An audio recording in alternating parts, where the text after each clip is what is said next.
Oh, After the coup today, yeah, I mean, shit. who knows?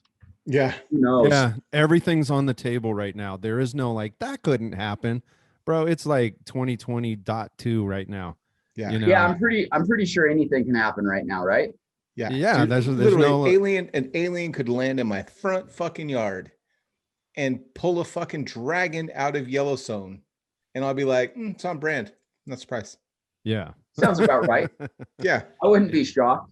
yeah. No, We me neither. Craig and I have talked about this. Like, only in 2020 can the fucking Pentagon come out and go, "Yep, there's UFOs," and we're just like, okay, but there's Yeah. murder hornets. You know what I mean? We were like murder hornets and Corona and the world's dying, and then and by the way, there's aliens, and that dude from like George whatever from like Ancient Aliens is sitting back like, I fucking told you guys, and nobody's fucking paying attention even now. He's pissed because nobody's hyped. He's like, Right, dude, he's trying like, to build it up. 19 His seasons, ratings guys. have got to be through the roof right now. Yep. Nah, he's like waiting in his front yard, like waiting for that beam of light to come down. Like, I told you, Right. I'm first, homie. Get in line. He's probably Seriously. All right.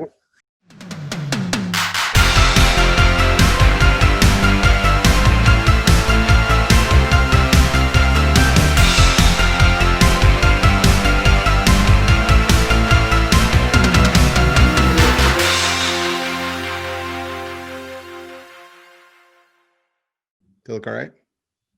You look put together, dude. Where's your glasses?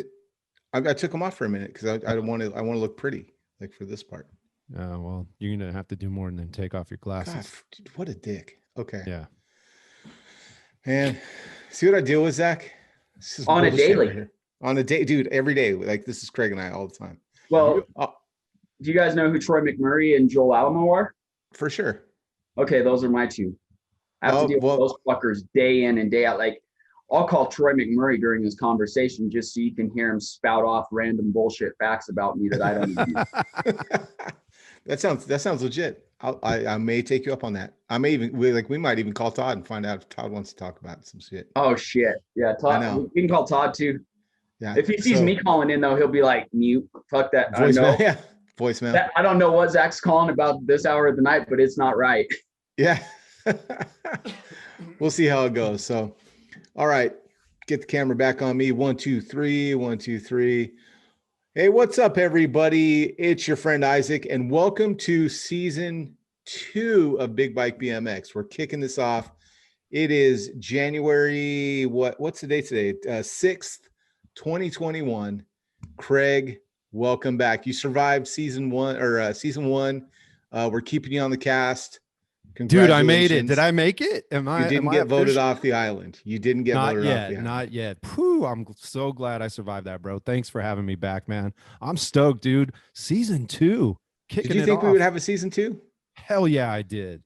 Good for you. I'm surprised we had season 1. Yeah. Okay. Well, I did. I was a little questionable about season 1, but here we are. Season 2, episode 1, brother.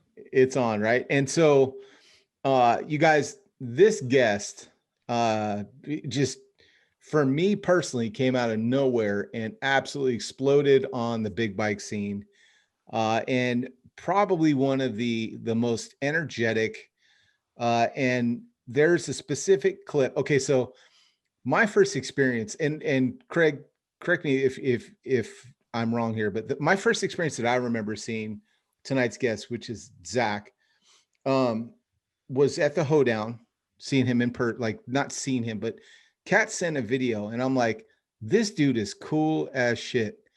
Like, he was so cool to Kat, talking about bikes, talking to, I think it was with Rickard, right? And I was like, dude, what a cool dude. And then I saw some clip. Okay, so we were getting clips kind of behind the scenes at the Hoedown. People would like send little cell phone videos. And then you see the picture. It was a video. I think everyone saw the picture, but we saw the video of there's Damon standing on that purple bike, and you saw like the cameraman kind of pan back a bit, and then all of a sudden you see like who just did a wall ride over Damon? Because Damon's like 7 foot tall himself, Yeah. standing on a big bike, and someone just did a wall ride over him. Nuts. What I mean, do you remember what you know the one I'm talking about, right? Oh, hell yeah. I mean, you can't not remember that, because you're like, and who is that? Because like you said, it's like out of nowhere comes this guy, and you're like, I know, or I think I know most of the people here, and this dude is shot out of a cannon. The first thing you see, I mean, that's one hell of a way to break into the big bike scene, right? Is be announced on the SE crew, and then like you're wall riding, like you said, over. It wasn't just over Damon, dude. There was a huge amount of air, a void, a gap between the top of Damon's dreads, right, and where Zach had his bike up on that wall. So that I was like, okay, let's watch what's going on here. So you know what? Let's not even hold anything back here. Let's get this guest like announced. Let's get him on the scene. Let's see what he's all about. Ladies and gentlemen, welcome to Big Bike BMX, and our first guest of 2020, coming strong out of the gate with none other than SE crew rider and many other hats that he wears, Mr. Zach Lewis. Zach, what's up, brother? How you boys doing? Oh yeah, man. We're stoked, dude, man. We're totally stoked to have you here. Is anything we're saying not true, or you know, so far, like, tell us right, like out of the gate, like not even about the wall ride, but you know, we're talking about you blasting onto the scene, and we say out of nowhere because we're inside the circle of big bikes and bike life and all that. But that's not your first rodeo, dude. I mean, that's just the way the way you entered the big bike scene. And you did it with a lot of flair, dude. So I don't think you could have done it with more flair. There's no way. Tons of flair, dude. Yeah. So that's true. And what's crazy, if you want to know about that wall ride, was I was just playing around on that wall, and I'd hit it probably about three times maybe. And the next thing I know, I was going up to hit it again, and I get up to the top of the hill and I look, and Damon's actually standing on his bike calling me down. And he's like, dude, you got this shit. And I'm like, what in the hell is going on? And the boys are all up top, and they're like, dude, send it over him. So that's exactly how I entered into the big bike scene. And it was my first SE ride out. It was everything. So like, I had just met the entire crew. I've known Todd for years. We can get into that a little bit later on, but I've known Todd for years. But that was the first time I'd met any of the SE crew guys. That was like my second day with them, or maybe even my first day with them. Nice.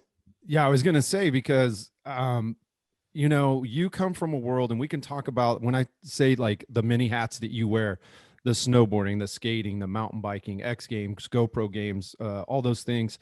But here you are, you know, you're stepping into this arena of a lot of people, a lot of really talented riders who probably know who each other are. They may not have met, but it's like, you know, they know who they are, as far as because of social media, because of the circles that they run in.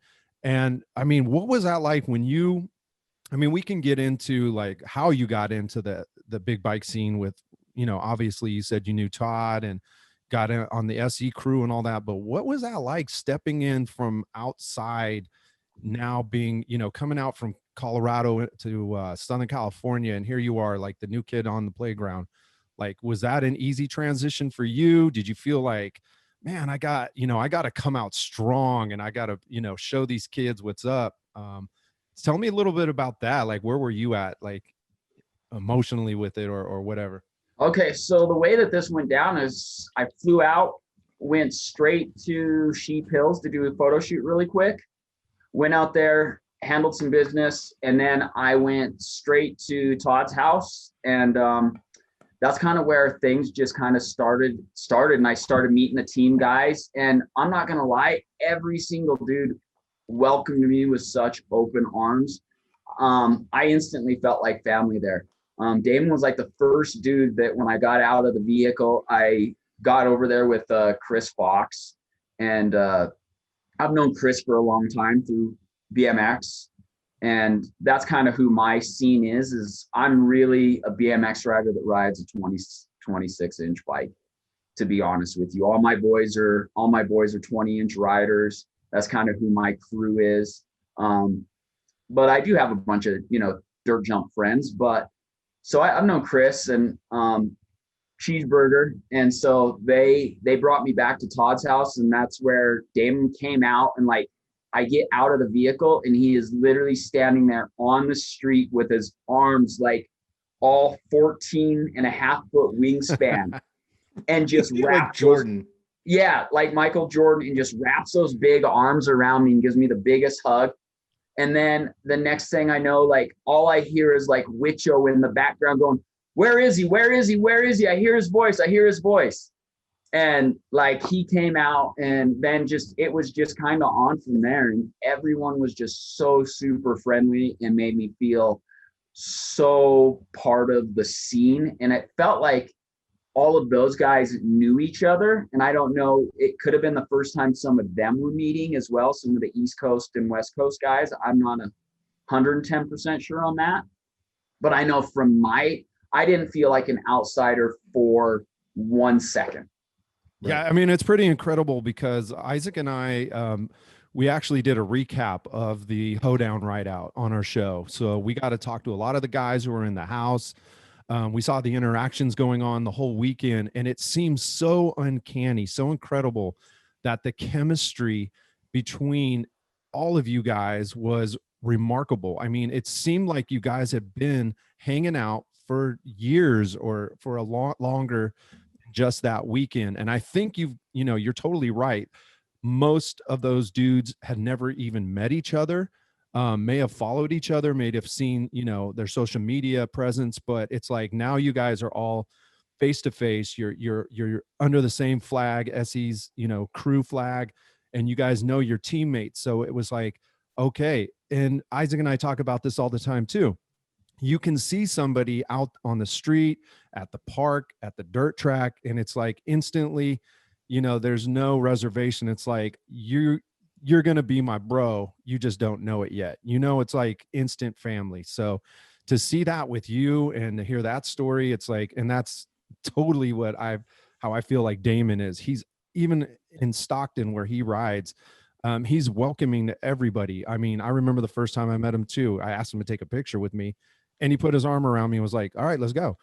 So that, yeah. I think there's a lot to be said about that. Yeah. And like Wicho, what was crazy is like Wicho, for example, he started following me, and like he started hitting me up before like 2-3 weeks before the Hoedown, and is like, "Hey, are you coming? Are you coming?" And Todd kind of asked me to keep it low key and not tell a lot of people I was coming. He's like, "Zach, if you could just kind of keep it a little bit on the hush that you're coming out, You were like the ringer." And he goes, just kind of keep it quiet. And I was like, "All right, cool." And so I was quiet, and then all of a sudden, like 3 days before, they started having us post everything up. And like Wicho is all up. He's like ringing me up like through Instagram and just giving me calls in the middle of the night, like, "Dude, you don't understand how excited I am to meet you. You're my hero, blah, blah, blah." And I'm just like, who is this guy? And when I met him, I was like, this is one of the best dudes, one of the most genuine people on the planet. That's the salt of the earth. Yeah. Yeah. And Damon's the same way. And like every single one, and like Rickard, like all those dudes are so, so friendly. And like, we just all kind of meshed. Like it really felt like within like 10 minutes of all of us talking that we were family that had not seen each other for like 6 months and we're getting together for Christmas. Yeah, I think one of the things I want to back up a little too, because for those people out there who are listening that know who you are because you're an SE crew rider, may not know how you kind of got to where you're at today, especially with bikes, right? So I think if you kind of give us some insight as to like a little bit of your background with like, because dude, you're multi-talented. I mean, I definitely have, gone back and looked through your social media and try to get a little bit more info about what what goes on with Zach Lewis? Where is he coming from? Because it's not just like you stepped into the circle and said, hey guys, I can ride a wheelie and I can jump and I can do all this. I mean, I said earlier, you know, there's mountain bike, skateboarding. I mean, you excel at a lot of things. So where did this all start? Where's Zach Lewis's like genesis, the beginning? Like, I don't, you know, I just want people to know that, man, you've got some talent behind you other than the bikes too. But tell us a little bit more about that. All right. So Zach Lewis in a nutshell. And this is really kind of funny, is what ended up happening is, even like my mom, and this, I've been riding bikes and snowboards my entire life. But my mom from second grade actually has an essay that says, when I grow up, I'm going to ride bikes, snowboards, and draw pictures for a living. And that was what I wrote in second grade. And to this day, I've done three things in this world to provide a roof over my head: ride bikes, ride a snowboard, and my normal 9 to 5 now is I'm a creative director. So I haven't changed who I am since I was literally like 5 years old, to be honest with you. And I grew up racing BMX. I grew up in a small mountain town, so I snowboarded during the winter. I rode bikes during the summer. Skateboards were there when we could dabble around on them. And I just never grew up, you know. If anyone that's ever watched my SE Crew interview that doesn't know who I am, truly, I'm like a 14-year-old kid at heart that is in a 40 and some change-year-old body. And that's where I'm at. And wait, how old are you? Me? Yeah. 40 and some change, son. Bro, you don't look like you're older than 20. It's like 27. Are you a Scientologist? What do you do? What's your regimen? My regimen is drink a lot of iced tea. And like I said, I think if you stay young at heart, it kind of keeps you physically young. Yeah. You know, like I said, I just haven't grown up. Like, I still go out and I try to ride my bike. I want to say daily, but as you know, I'm an adult. I have a 9 to 5 job. So I get to probably go out and play on my bike, my snowboard, and my skateboard, probably on average about 4 days. Nice. Yeah. And I think, like, you know, that's a really good point to make, because Isaac and I, although you just cracked into that 40 and some change age, Isaac and I are kind of rounding the curve on the end of the 40-year-old scale, right? But the thing that doesn't change, man, is the passion, is the youth that you feel, and the way that you carry yourself, and the mindset that you have.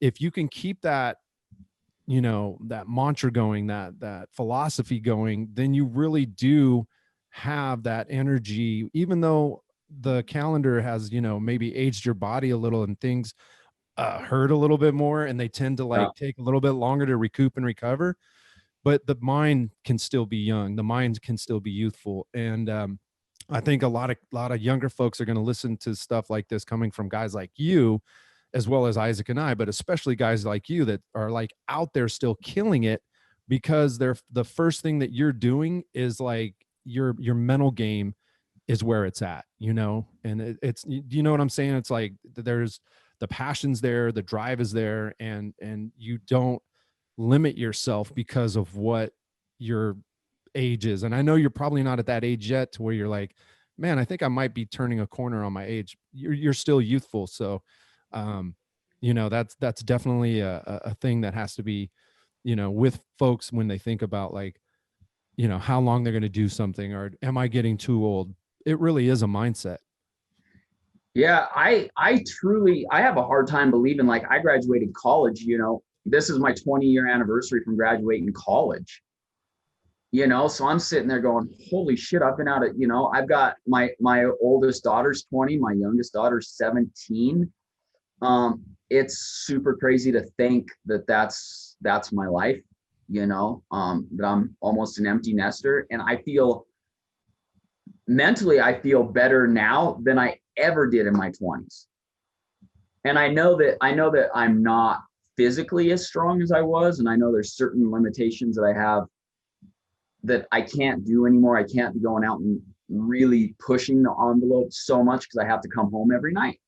But at the same time, I'm still mentally, I'm still like 14 years old. That's great though, dude. Because like I say the same thing. Like, my brain says send it, and then I also have my wife's voice in the back of my head saying, like, if you fall, like the kids don't eat. So yeah, so there's also that. So I respect that, but I also understand that. You know what I mean? Like I still love BMX. And I say BMX, dude. You could hand me a flatland 20-inch flatland bike, and I'm gonna light up ear to ear. You could say, hey, I just got a new bike. I'm gonna light up and want to ride your bike. It's just something I think that if you're in the scene at our age, you're a different breed. There's something that touched you about the freedom of skating, snowboarding, that I don't want to say X Games because that kind of dilutes it a bit, because it's just something about, like, when we were young, if you skated, if you rode bikes, if you snowboarded, you were just a different breed. And some people, it's almost like Peter Pan. Some people grew out of it. And then you got some of us that are just like, you know what, Neverland is still there. And my bike takes me back to that Neverland experience. You know what I mean? And all the Lost Boys are there. Yeah. Tell me, how did you started in BMX? Is that right? You said you had like a BMX background. Yeah, I grew up racing BMX, and that's how I originally met Todd. So Todd and I originally met through racing and kind of the dirt jump side of things. Like, there was a handful of us that were dirt jumping, and we cared more about the jumping side of things than the racing side of things at some given point. Like, all of a sudden when that mid 90s came around, like, we were going to races just so we could go to the king of dirt, Right. And that's kind of what was pushing a lot of us. And like, I wasn't quite as gutsy as Todd. Like, I still went to races, and I was only single A pro. Todd was racing double A pro. But even then, like, to watch him do backflips during his races, I was like, holy shit, I'm only racing single A pro, and I still didn't have the balls to flip in the middle of a race. Like, I was still out there to try to win. And I was honestly, even as a single A pro, I was only mid pack. Like, I was always making mains, but I was always like third, fourth, fifth place finishes, So that's where I was at with the racing side of things. I was never fast enough to make double A pro. So when dirt jumping came around, it was really easy for me to really graduate over, to drift that way. Nice. Okay, I have a follow-up question to that then, because that's a perfect segue. Because I grew up riding 20-inch flatland bikes. Craig was a BMX and a flatland, or BMX and a freestyle. He did all of it. I didn't do a whole lot of BMX. I was mostly freestyle and doing flatland. My good friend and Craig's good friend, Sean from PhoenixBikeCompany, grew up doing BMX racing. And now his big thing is dirt jump. He has a dirt jumping bike. He let me ride his dirt jumper, and I was like, this is a really squirrely feeling bike. I couldn't get a feel for it. For people that want to know what a dirt jumper bike, can you describe what the difference between like a let's say a 26-inch big bike cruiser and a 26-inch dirt jumper, besides the forks? It's a different animal. Can you tell us, because I think there's a lot of people in bike life that are like, what is a DJ? What is, tell me more about that. So if you could kind of give me a little bit of insight on that, and your advice for anybody looking at getting into dirt jumping. If you really want to know what a DJ is, like, straight down to the nuts and bolts of it, a DJ is nothing but a 20-inch BMX bike with 26-inch wheels. That's all it is. A lot of the frame geometry is going to be very similar to what your BMX bike is. It's going to have a little bit slacker head tube, which means it's going to, the fork's going to be raked out a little bit more. So kind of take a BMX race frame versus a BMX freestyle frame. Sure. Put 26-inch wheels on it. add a little bit of suspension to the fork. You know, like I lock my forks out like 9 out of 10 times when I'm riding. So really my front is almost like if you were on the racetrack and you were running like 35 PSI, you know, and that's exactly what a dirt jump bike is. That's it. The reason why I switched over to that was a little over a decade ago. I went into my bike shop sponsor and they had 2 of them. My wife wanted to kind of get into dirt jumping. So I was going to have my sponsor send her a 20, but we just went into the bike shop just to see if there was anything else she liked. She saw 2 dirt jumpers. I bought both of them, went to the trails the next day, went to the V the next day, rode it. I got done at the end of the day. I had zero soreness in my wrists, zero soreness in my ankles. I wasn't hunched over. My back didn't hurt at all. I went and rode it the next day for like 8 hours straight again. So like 2 days back to back, like 6-8 hour sessions. I had absolutely zero pain at the end of the day. So for all those dudes that are BMX riders that have thought about trying to get into it, there you go. Yeah, and, it's got to be a crazy transition. You know, when I think about like guys like excuse me, you and Todd and other folks that have come up through like say BMX racing or like Isaac with freestyle predominantly, and then you know you transition. So it seems like you know there's transition from BMX or freestyle into dirt jumping or mountain bike. You know, it's still high energy, high adrenaline, high action, right? Right. Excuse me. And then what do you think about like, you know, if we look at that and juxtapose it with the BikeLife scene, a lot of kids are getting into bikes, right? You know, they're getting on big bikes right out of the gate.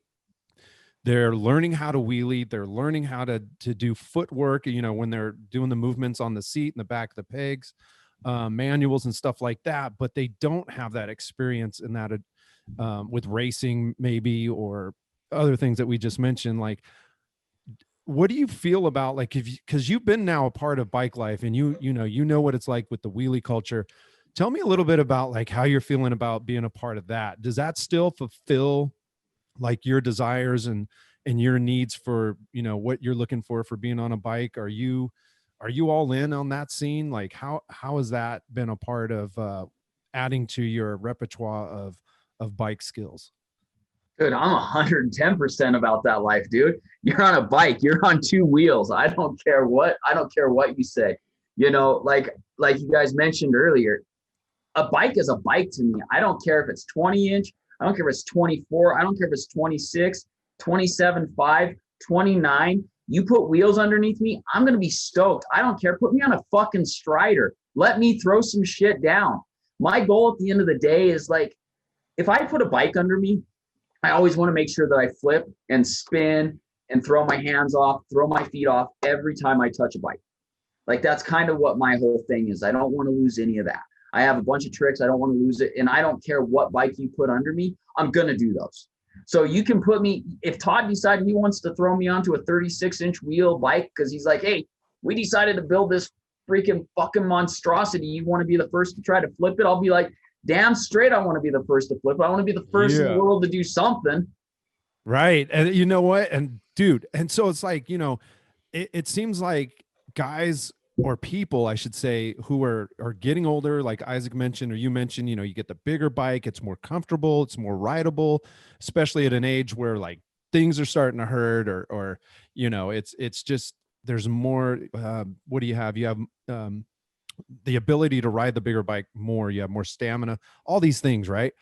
They end up getting into the wheelie scene and BikeLife scene, and it seems to like fit their lifestyle a little bit better.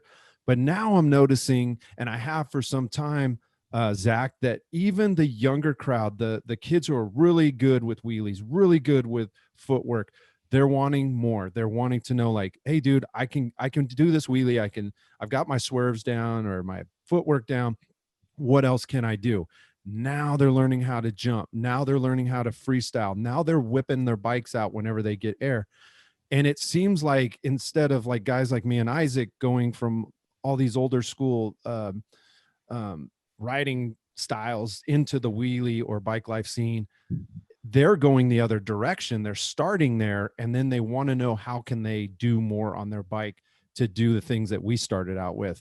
I mean, that's got to be something that's totally cool on all levels. Like, are you hyped with that? Like you said, it doesn't matter what you do, put a bike under me and I'm down for whatever.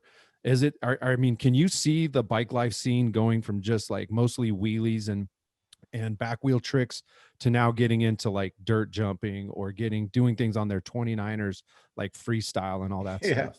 Is bike life the gateway drug to dirt jumping is what Craig's saying. Yeah. Roundabout. Have you heard of this kid named Jacob Santos? Who? Jacob. Oh yeah. You've heard of him, right, Isaac?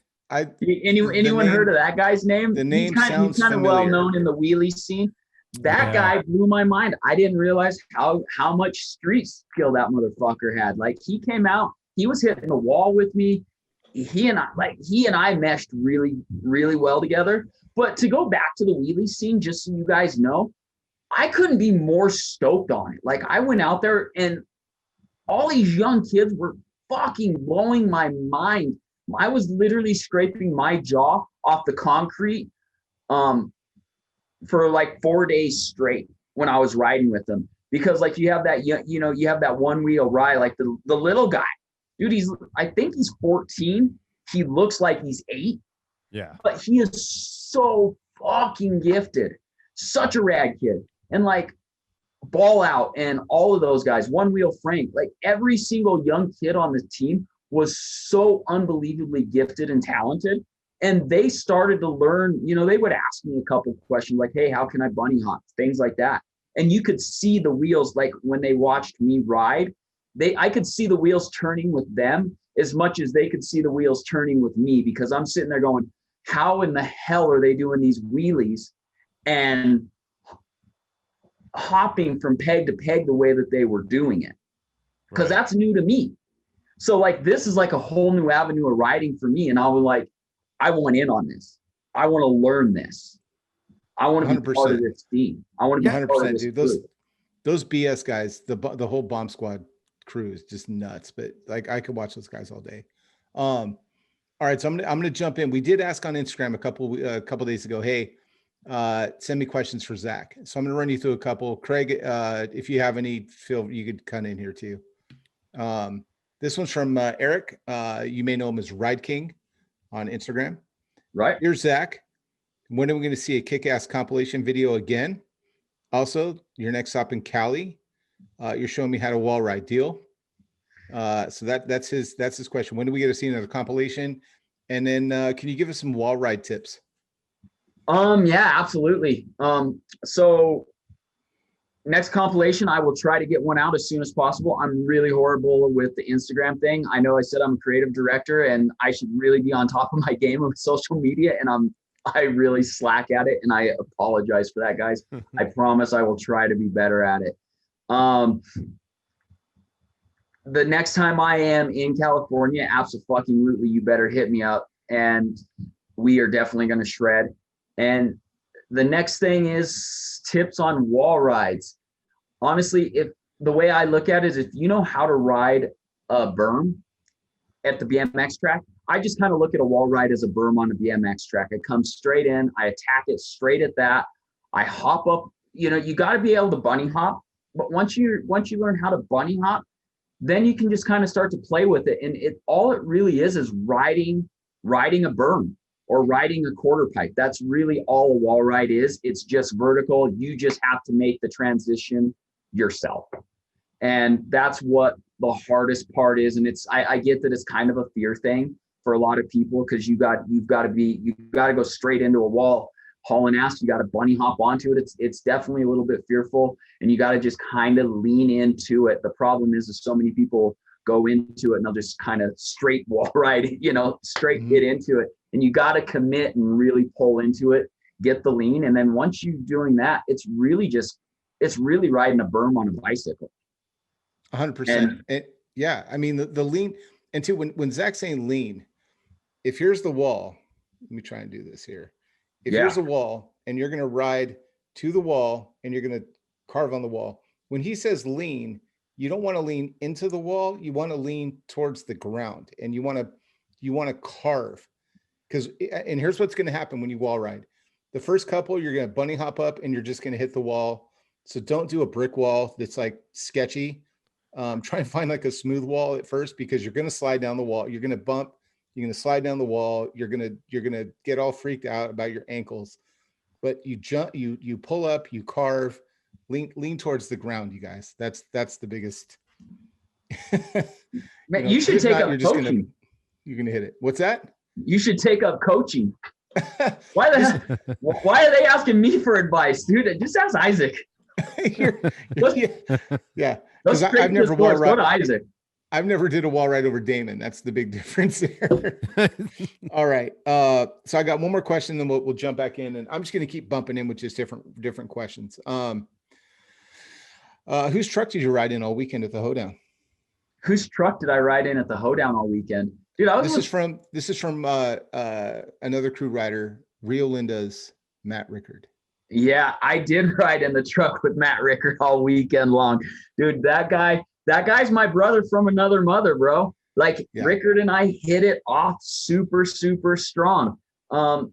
He and I, so it's not by mistake that I actually, they have the HD out, right? As you guys know. Yep. And then they have the regular DJ out. And the HD is the higher end version. What it is you get the nicer fork on that. And really, that's the two differences between, that's where the $200 price difference is you get the nicer fork on the HD.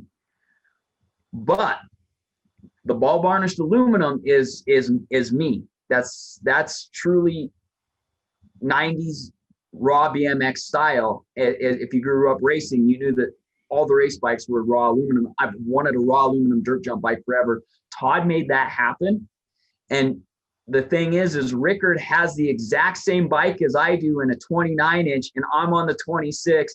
And I was like, there is no way in hell that I'm gonna ride the gold one, because Rickard's my brother, and I'm just gonna swap the forks out. So I swapped the forks out. So I've got the HD fork on my regular bike, and Rickard and I are fucking brothers. I fucking love that guy.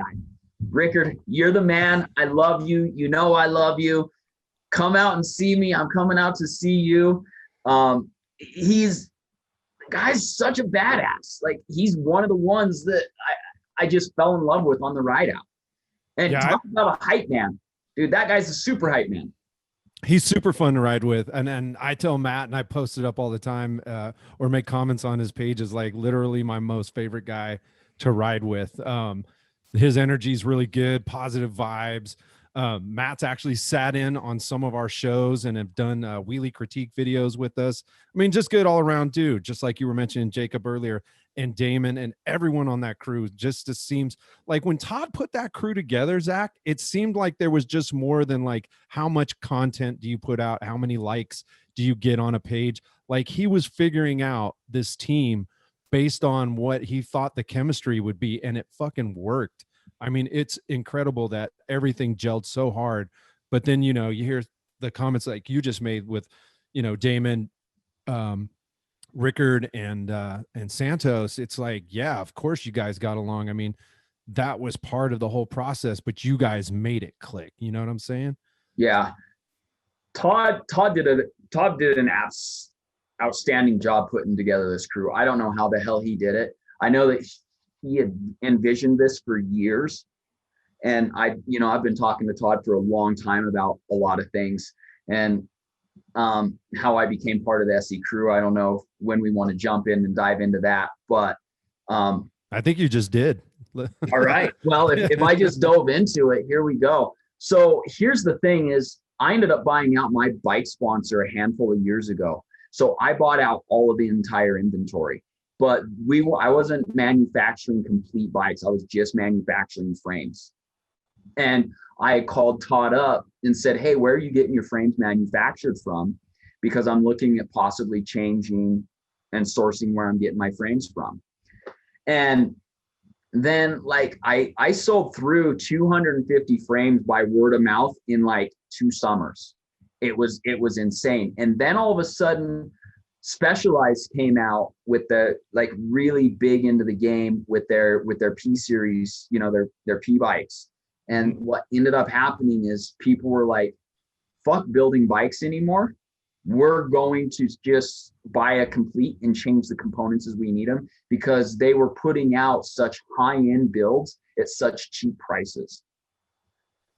And so I had like 2 years where I was like trying to figure out what I was going to do there. And the next thing you know, Todd and I were just kind of bullshitting along the whole lines. He goes, Zach, hey, I'm thinking about putting out a DJ.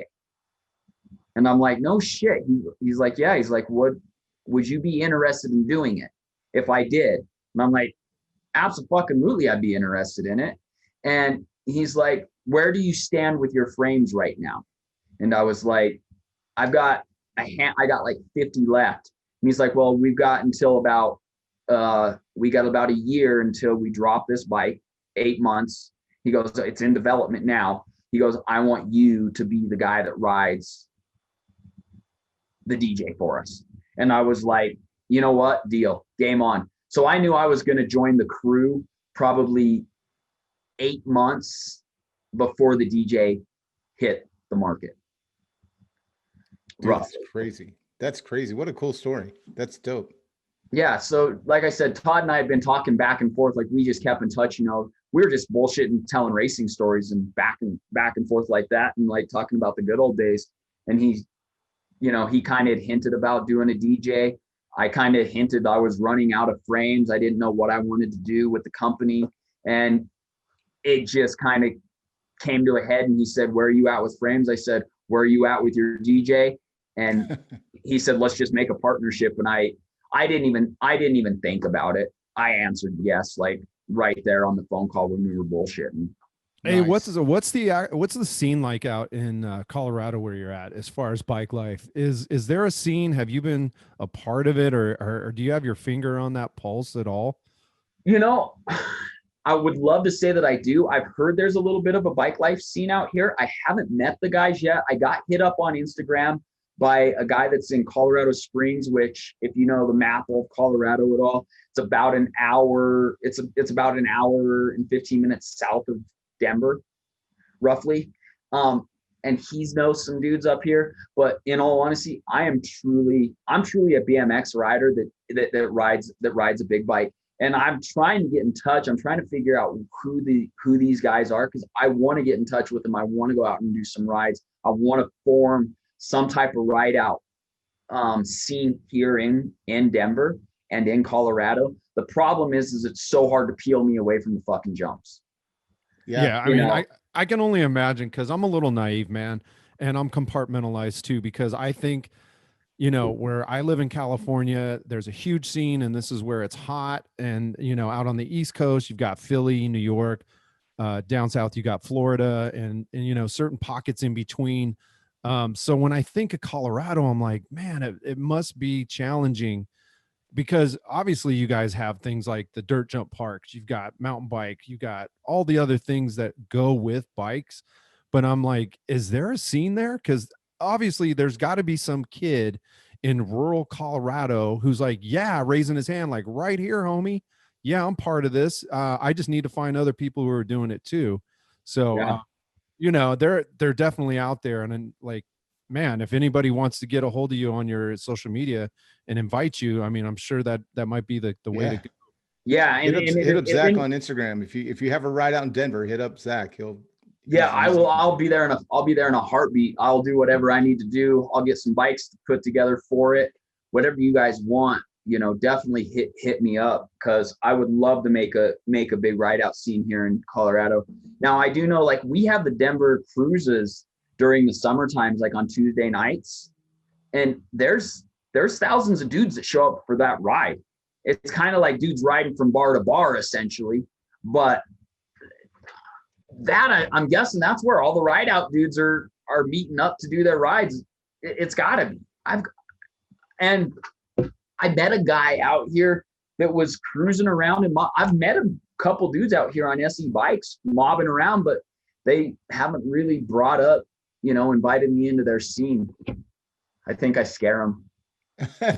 Invite Zach, you guys. If you see invite me, please. I know that I'm not as pretty as most of you guys, but really, I just want to make friends. Right. There you go.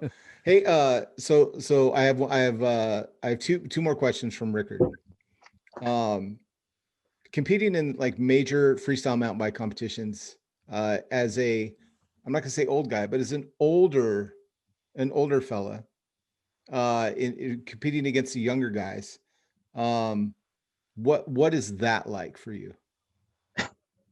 It's actually it's awesome. Like, I know that I have no business sitting on the starting hill. Like, if you guys watch like the CFFs and like these major FMB contests, the announcers love when I get ready to drop in. I don't know if you guys know who Brad J is, but what's crazy about him is he actually announced me in X Games in like 97, like for snowboarding. He's big into the snowboard scene. So like he and I have known each other forever. He started announcing like the FMB contest, and it was like old times. Like we clicked, we know each other, we love each other. It's awesome. And I know that I really don't have the rights to be sitting on the starting hill with, like I'm not going to compete against those guys, but I absolutely, I can't get the competition side out of my body. I know I don't have the tricks that those guys have, but you know what? I still do shows every weekend for the most part, through the summers. Like I'm truly a show pony. So when a contest comes in and it's a major FMB contest, my sponsors still send me there because they know I'm going to be a showman. I'm still going to go and I'm going to flip every jump. I'm going to stop halfway through my run. I'm going to throw out a t-shirt to the crowd. I'm going to hype people up. And the younger guys all actually really appreciate me when I'm at those contests, because they're like, anytime you're on the start hill with us, I feel so much more relaxed because you're just running your mouth constantly. You're making us feel at ease. It feels like, and I hate to say this, but they've said it to me several times. They're like, I feel like my dad's up here protecting me right now. You're always giving those, those fatherly words of encouragement and just saying everything's cool. Take a deep breath, relax. You've got this. And as they're dropping in, they're like, I hear you screaming and cheering in the background as I'm hitting like the drop off and like the first jump, which is 50, 60 yards away from them. And they're like, and I know that until the very end of my run, you're up on that starting hill cheering me on, going, fuck yeah, you just destroyed it. Nice. Hell yeah. I think there's something to be said about like and don't take this wrong, but it's like the professionalism and just I've been there and done that. You know what I mean? Like I mean, we're like Craig and I are on the same level, but I believe mentally we are on the same level, where if I like a good example, Craig has a friend that he coaches along and just encourages and gets stoked on, Gage.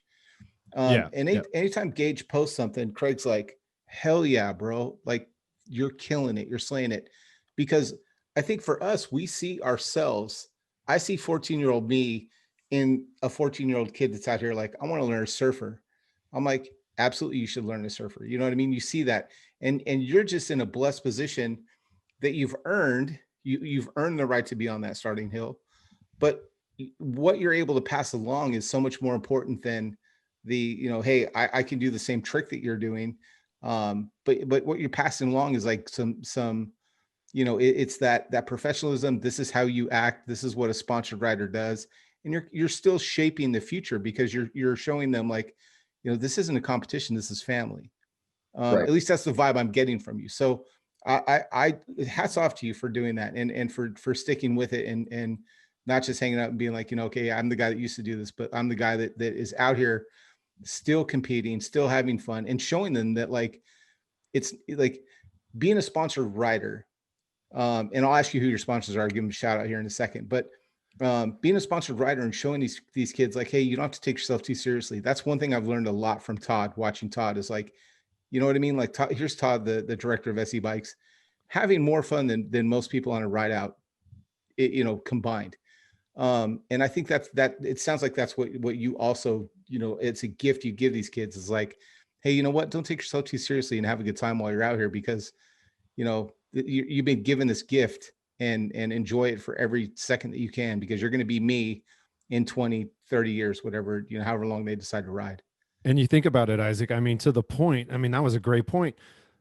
Zach's up there with upper echelon athletes as well. Like all these people, like either they're on TV or there's coverage, there's media, and they're still like getting coached from someone with experience, someone who has a definite interest in seeing them continue at their peak level. But he's actually, I mean, the talent's there, but they're still like, you know, getting Zach to go, come on, bro, you got this, man. Just relax, breathe. You can do this, which you wouldn't normally assume an athlete who's in that competitive level would still need that to be, to continue to hype them up and get them stoked. But there's Zach, just like, you know, he's like the pro hype man of the pros, you know? Yeah. Here's my first question then is what advice would you give to somebody?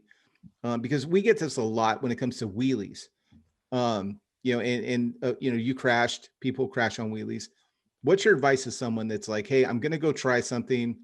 You know, you crash, you know, you get I'll call that a surface injury versus like the bone shows, you know what I mean? Like there's a surface injury you can ride through, and there's a, where you're hurt, and then there's an injury. But when someone gets hurt, what's the advice you give somebody to get over that?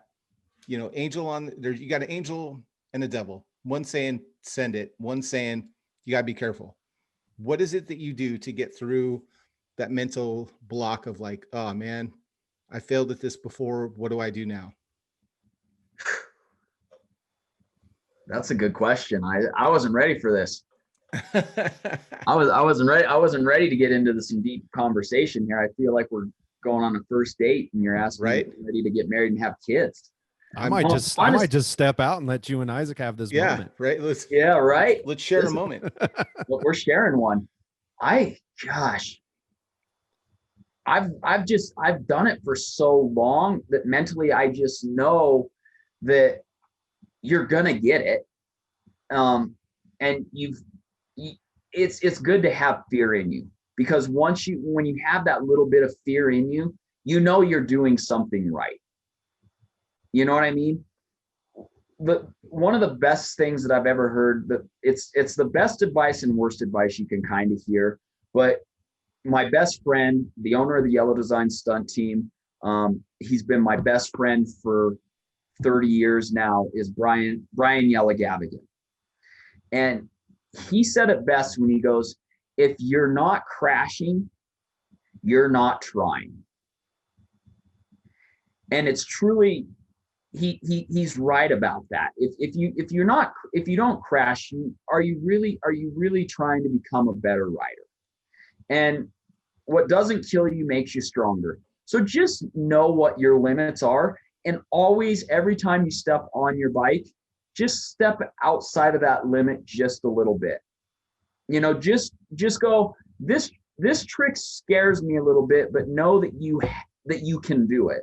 No physically and mentally that you can do it, but it just has a little bit of fear in you. That's what makes bike riding fun. And, you know, don't be like, well, I've never jumped a bike before, but I want a backflip. And Zach said, you know, put some fear into your life. I don't mean like that. I mean, like, you know how to ride a bike. Always step a little bit out of your comfort zone. You know, when you're at 10, always step to 11. You know what I'm saying? Does that make sense? It 100% makes sense. As someone that rides, what I would say is like, there's a moment where if you're not like, I'm trying to think of a trick. Okay. Like, let's say a tail whip. Okay. You know, a tail whip, if you do enough of them, you get to the point where you don't question if you're going to land it, if that makes sense. Right. Your body just adapts to where the bike goes. Now, you know, now let's think like, okay, if I can do one, maybe I can do two. You know, it's just pushing yourself to that point of like, I've done something that I'm not comfortable with, or I've done something that I am comfortable with. Let me get that anticipation, that anxiety. I push it to that level of anxiety, not fear. That's me personally. Yeah, and that might be a better way to look at it, is anxiety. You know, when you have those butterflies in the pit of your stomach, That's what I'm talking about. When you feel the butterflies and you're a little bit nervous, but it's something you can do. It's something you've got. That's what riding to me is about, like, and the guys on the stunt team can get me in. They get into the butterflies of my stomach every day. Trey Herrera and AJ Anaya from the stunt team, those two guys can get into the pit of my stomach quicker than anyone you've ever met, because they know the tricks I can do. They've seen me ride for so long that they always call me out on stuff that I haven't done in ages. And they're like, Zach, we haven't seen in a long time. We haven't seen you do this in a long time. And I'm like, shit, I haven't done that probably in like 3 years. They're like, send it. Yeah. One of the things I wanted to ask you about, you talk about pit of the stomach, right? And I'm sure those moments are still there for you when you ride. Obviously, you just mentioned it, but I cannot talk about pit of the stomachs without bringing up what it was like for you to drop in at Healthtrack on that wall, dude. Like, we've talked to Mike Miranda, we've talked to Eddie Fiola, and guys who have been there and rode that track from the movie and stuff like that. What was it like for you, dude? Did you have a history knowing about Rad and Healthtrack and all that? And then to be there, I mean, I saw the video and I'm like, damn, Zach dropped in on Healthtrack. Yeah. Shit. Dude, that wall was pretty intimidating when I first went up there, but I looked at it as, so my travel partner from the contests that I ride with, Josh Holt, he was out there with he's a Mongoose sponsored rider. I'm really close with the Mongoose team. Lee Ramsdale and I go way back as well. So Lee Ramsdale, Josh was there, Greg Ailingsworth was there. And like, I just walked up to the top and Josh was like, dude, just kind of hop into it and just go. So I didn't really even look at the wall ride before I did it. I didn't look at the drop in before I did it. I just went up there. I watched Josh do it and I just kind of followed in on his tail and just did it. Yeah, man. I mean, it looked crazy. I mean, there's guys who hit mega ramps and, you look at Matt Hoffman and guys like that. Those drop-ins are just insane. They look almost vertical. But there was something about that Healthtrack ramp. I guess it stems from my childhood. It was like, that has to be like dropping in on the Grand Canyon, dude, because you just look at the riders coming in, right, Isaac? And you're like, how deep, how steep, and all that. Like, that's insane. I'll never forget watching Rad and seeing, and I couldn't tell you which rider it was, but it's slow-mo, you see him dropping in and you see somebody's back wheel start to ghost and you're just like, because it's that they're not on the wall. They're just they're dropping until they hit the transition, dude. And you're just like, okay, it makes me good. No, without go ahead. That, there is no transition. No, that's the thing about this. So here's the crazy thing. If you want to know about Healthtrack, if you want to know about that wall and what it's like dropping in on it. So it was 70, it's a 77 degree wall. Come to find out, they told us what it was. It's 77 degrees. That's fucking steep. Okay. And when you're like, when you stood on top of that wall and looked down, it didn't look like at 77 degrees. It did not look like there was anything below it. It looked like it was like a vertical cliff drop. 77 degrees is much steeper. It's much steeper than you can imagine. Like, let me put it. Understand. I'm going to put it into perspective. If you ride a big bike, if you ride an SE bike, odds are it's a 71 degree head tube angle. So your forks, if you look at your forks are 71 degrees. And what Zach just said is 77. So that's closer to vertical than your forks. And it was 22 feet tall. And the bottom of it had a 5.5 foot dirt transition.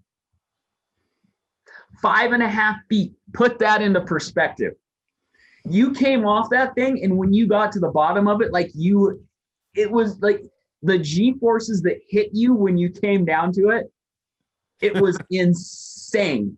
It was so freaking insane. And it literally took like took the breath away from you when you would hit the bottom of that with so many G's. It was the most fabulous feeling in the world. And then once you got comfortable in doing it, then you had like Dylan Stark, who I don't know if you guys saw, but he was gapping from the step up, you know, right at that corner. He was gapping from the step up onto the wall. Just nuts. Completely loony, just out of the box, just went insane. You know, because in Healthtrack it's called cliffhanger, as you know. Yep. He literally hit the cliffhanger and aired from the cliffhanger onto the Healthtrack wall. It was the most insane thing you've ever seen in your life. And I was like, Dylan, bow down, buddy. And I know, you know, I know Dylan from the BMX side of things and from dirt jumping. And I was like, dude, thanks for making us all look like a bunch of clowns out here, dude. Yeah, no kidding, dude. You won the contest. I love that. Okay. I have to ask one question from my buddy Sean Spencer. I won't be allowed in Phoenix Bike Company anymore. This is the gentleman that I was telling you about that's really into dirt jumper bikes. He wants to know what your first dirt jumper was. What was your first DJ bike?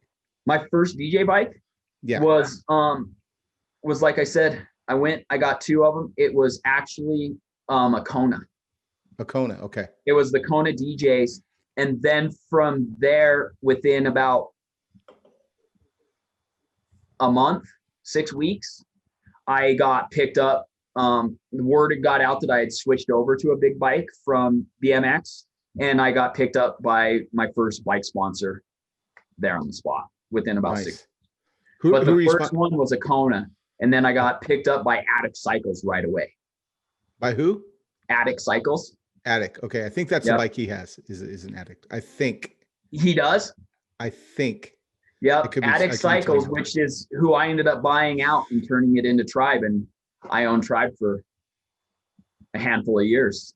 That's amazing. Okay, and this is just me personally. I have a question, and I might cut this out because I just want to know this personally. The dirt jump scene, I've seen some guys have gyros or like that trickster, like a way to have a gyro on a big bike. Yeah. R.L. Osborne has recently put a gyro on his Mike Buff Fat Ripper. What's your advice on adding a gyro to a big bike? Dude, I'm all about it. I'm 100% about it. The thing is with big bikes, you can do, so anyone that's really in the DJ scene, they do one of two things. You've got Ryan Nyquist, who he threw a gyro on his bike. My buddy Josh Holt, he threw a gyro on his. And then you have a lot of the other guys like DJ Brandt and those guys out there where they just run a really long cable. Everything's hydraulic. You know, they're all hydraulic disc brakes, right? So you can wrap that around your handlebars, 5-6 times and still have the exact same response from your brakes, So they can do a tail whip, some bar spins all the way down the course and just rewrap it at the end of, spin your bars around really quick at the end of the run. And there you go. You're back to normal. Nice. But right, I think that anyone that's deciding if they want to put a gyro onto their big bike, absolutely go for it. Why wouldn't you? Yeah. Hell yeah. I have a PK Ripper. Craig has a PK Ripper. And we also have fat quads. Both of them are hydraulic. So I'm trying to figure out like a solution for running a gyro with a hydraulic. And I've seen the Trickster.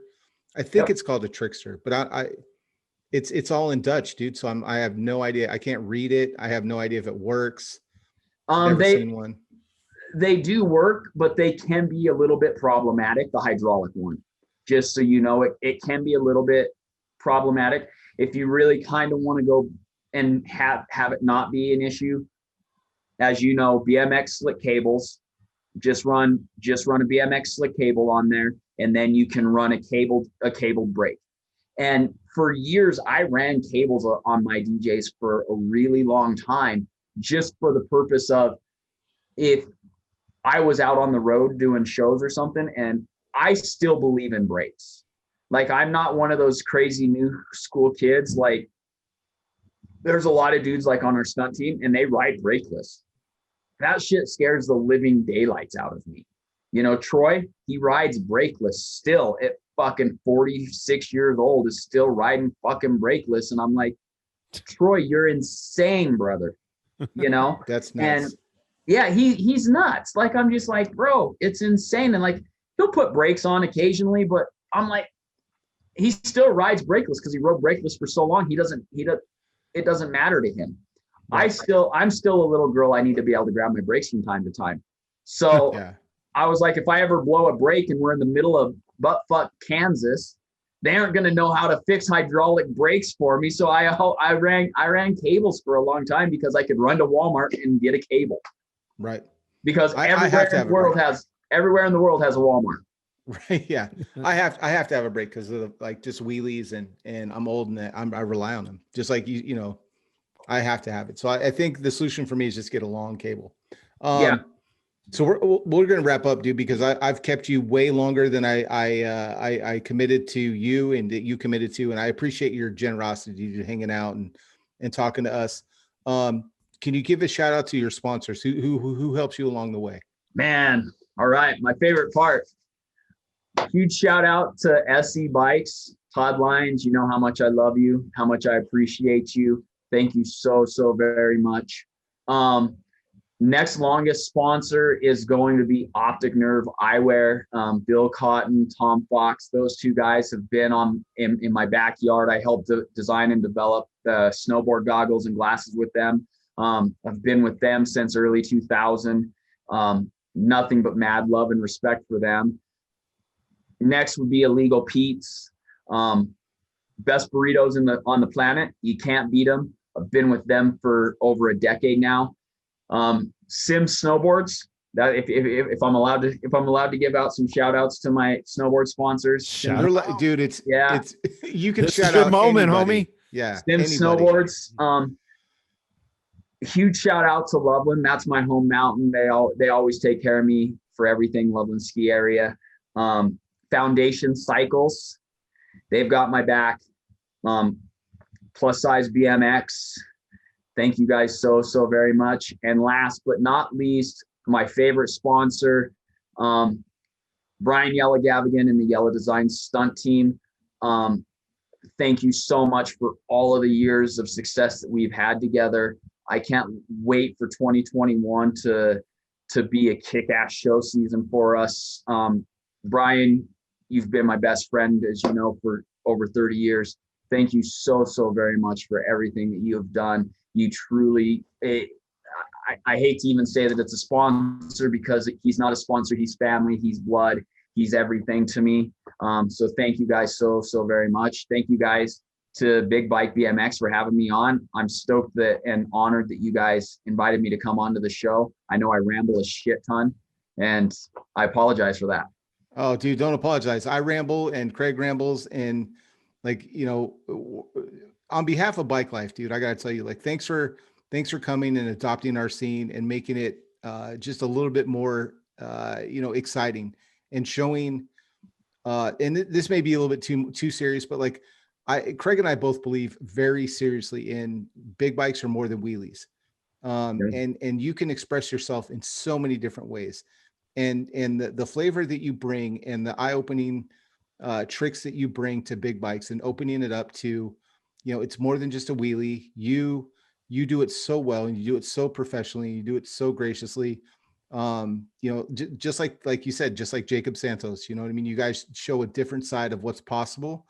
And I couldn't be more excited to be a fan. I didn't know a whole lot about you before Hoedown and even doing this interview, but man, I am a fan of Zach. I got to tell you, like, thank you so much for making time to be on our first episode of season 2. We love you for it. Thanks to your family. Make sure you let your wife know. Thanks for letting us have you so long. And all the sponsors that make it possible for you to spend some time honing your skills and having fun on bikes, because at the end of the day, dude, that's what this is all about. Having fun in on whatever medium you decide. If it's bikes, I'm stoked you found bikes, and I'm stoked that you're still doing it and having fun and being a good example of what's possible, man. If you have fun, pursue your dreams. You know, at how old were you when you said you second grade?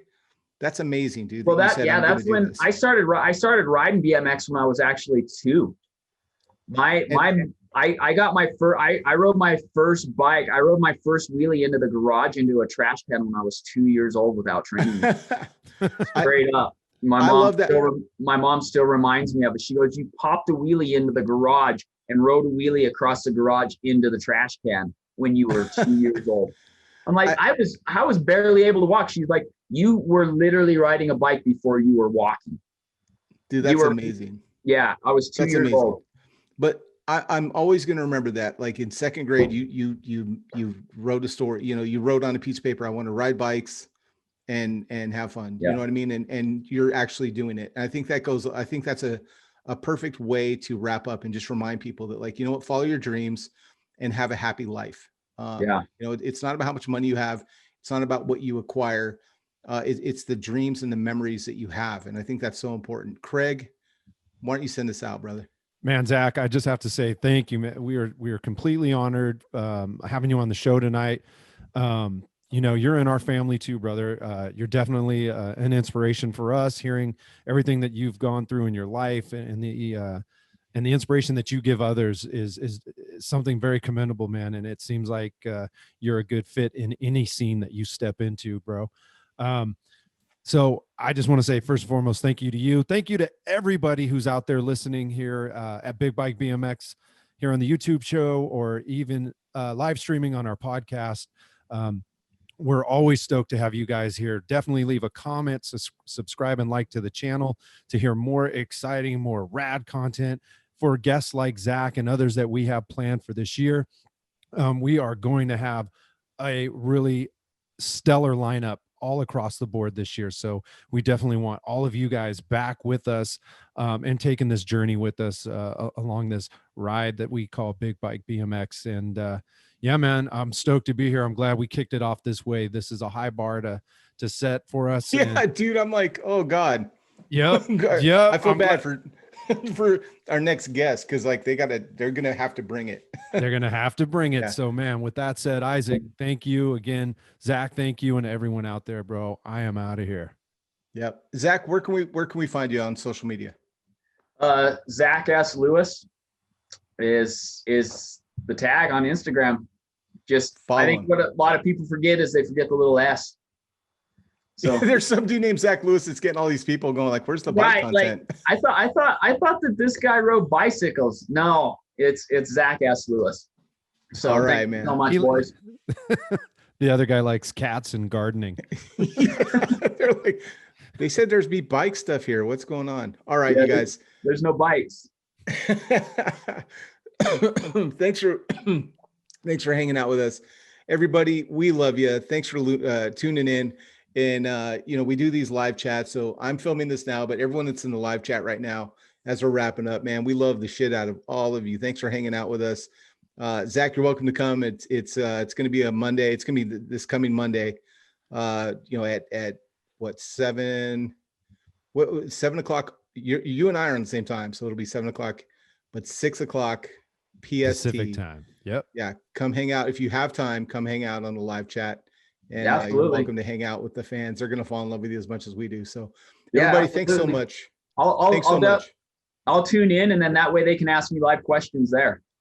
Oh, dude, you're gonna open yourself up, and you're gonna find. Get ready, homie. Yeah, we have the coolest gonna love fans, you, bro. Dude. We have the coolest fans. You're gonna dig it. Yep. So awesome, everybody. Thanks for hanging out, man. We love you. Thanks for watching. Leave a like. Subscribe if you haven't already, if you like this kind of content. I never ask at the beginning, but man, if you're still sitting here watching this and you like it, hit that subscribe button. We appreciate it. Leave a like. Craig, Craig's dying to say something. What are you doing? No, I'm not. I'm just getting ready for the outro, bro. Oh, he's getting ready. I'm getting ready for the outro. We haven't discussed, dude. Are we gonna do a different outro, or like what are we doing? Stay tuned and find out. Okay. Ba, ba, da, ba. Ba, ba, ba.